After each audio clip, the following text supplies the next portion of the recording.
We're going to boardwalk kasi hindi pa open yung Remy. Sabi nila is alas 6 pa daw. So we're just gonna go for a walk para malinis ang utak. Charot. Hindi.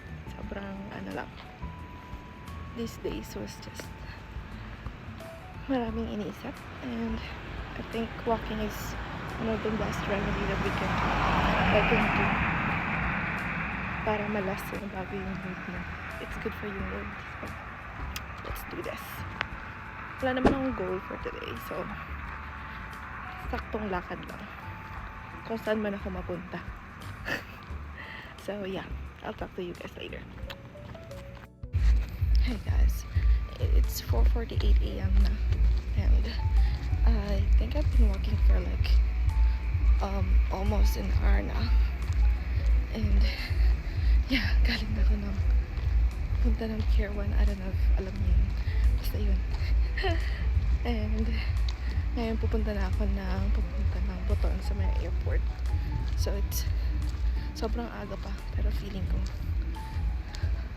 yeah, naabot ako ng bago maabutan ng sunrise sana. Charot. So yeah, catch you later. Hey guys, look at that. Grabe, sobrang walang tao pa. It's like 4:55 a.m. here. And sobrang tight.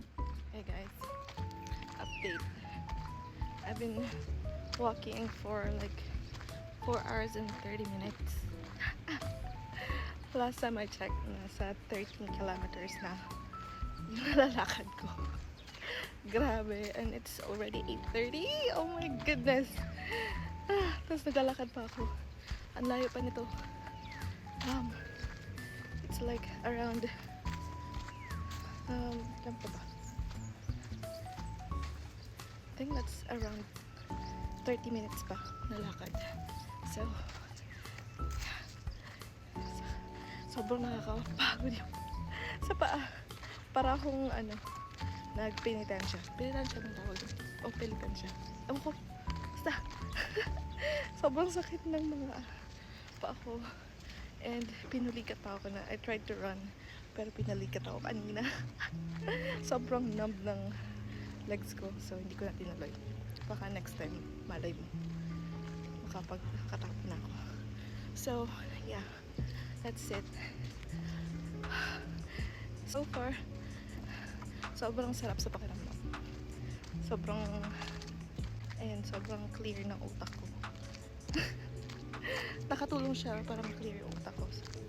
So yeah, you should try it once in a while. It's good for your mental health. Well, bye guys. See you next time.